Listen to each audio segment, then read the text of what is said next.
जय हिंद।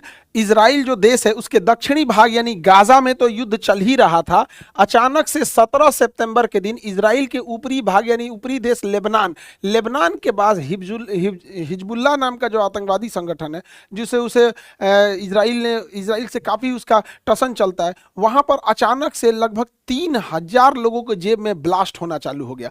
और इसमें लगभग 27 से 2800 लोग बहुत बुरी तरह से जख्मी हो गए हैं। किसी का पैर उड़ गया है, किसी की किडनी बाहर आई है, किसी की आंतें बाहर आई हैं, किसी लोग का आंख खराब हो गया है। तो लगभग लगभग जो भी लोग इसमें जख्मी है वो लाइफ टाइम तक कोई बड़ा काम नहीं कर पाएंगे। किसी का हाथ उड़ गया है, आंख खराब हो गई, जिंदा बच जरूर जाएंगे, लेकिन इतना बेरहमी से मारा गया है कि अब वो एक आदमी अगर मर जाता तो एक आदमी की कमी हो जाती, लेकिन वो ऐसा बचा रहेगा कि उसके लिए लाइफ टाइम एक आदमी देखभाल के लिए चाहिए।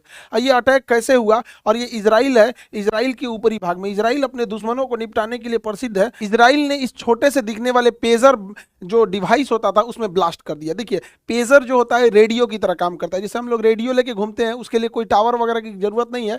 रेडियो हम लोग फ्रीक्वेंसी मिलाते हैं, इतने फ्रीक्वेंसी पे वो बजने लगता है। उसी तरह पेजर जो होते थे, ये पहले जमाने में मोबाइल नहीं होता था तो इसी पे मैसेज आते थे। और ये पहले बहुत छोटा मैसेज भेजता था।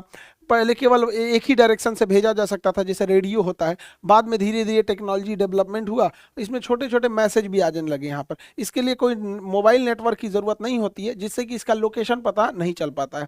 और ये भी मोबाइल की तरह ही काम करता था। इसे आप लोग कई मूवी में भी देखे होंगे पेजर। इसको यहाँ पे पुष्पा मूवी में देखे होंगे, इसके पे मैसेज आ जाता है इसी पेजर पे।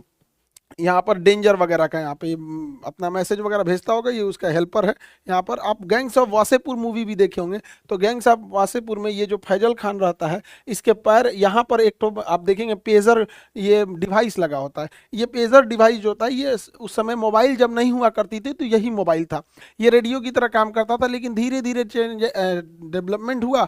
अब सबके पास मोबाइल हो गया। अभी कौन पेजर लेके घूम रहा है? अब जैसे वॉकी टॉकी कौन लेके घूम रहा है? अभी रेडियो लेके कौन घूम रहा है? पहले वॉकमैन पे लोग मैच देखते थे, वैसे ही ये भी था। लेकिन इसकी एक फायदा ये था कि इससे मोबाइल जो था वो उससे लोकेशन का नहीं पता चलता था। लेकिन इसराइल ने क्या किया, लोगों के मोबाइल लोकेशन के हिसाब से चुन चुन कर उसके ऊपर ड्रोन हमला करना चालू किया।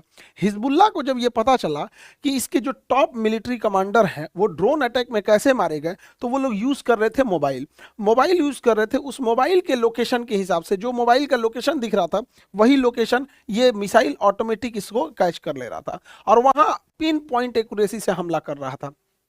ईरान में भी ऐसे कई हमले कराए गए डायरेक्ट। तो हिजबुल्लाह ने एक एडवाइजरी जारी किया कि अपने सारे मोबाइल हटा दो, फेंक दो, पानी में फेंक दो, या फिर कहीं लोहे के मजबूत ताबूत में रख दो ताकि सिग्नल ना पता चल सके यहाँ पे, ताकि इजराइल को इसकी जानकारी ना मिल सके। और इसी ने कहा कि आप लोग पेजर मोबाइल का यूज करिए, पेजर डिवाइस का। ये पेजर से एक फायदा तो हिजबुल्लाह को ये हो गया कि इससे कोई लोकेशन नहीं बता सकता। जैसे हम कहीं रेडियो लेके सुन रहे हैं तो कोई कैसे बता देगा हम कहाँ खड़े हैं, लेकिन अगर मोबाइल लेके सुनेंगे तो मोबाइल से पता चल जाएगा कि हम मोबाइल लेके कहाँ खड़े हैं, किस टावर लोकेशन में। लेकिन अब रेडियो पे आप सुनिए तो कोई नहीं आपको होगा। सपोज कि अगर हमें कोई भाषण दे, जैसे हमारे प्रधानमंत्री कहें कि हम देश के लिए कल एक बहुत जरूरी सूचना देने वाले हैं, लेकिन यह सूचना केवल रेडियो पे आएगा, तो कौन कहाँ से सुन रहा है किसी को नहीं लोकेशन पता चल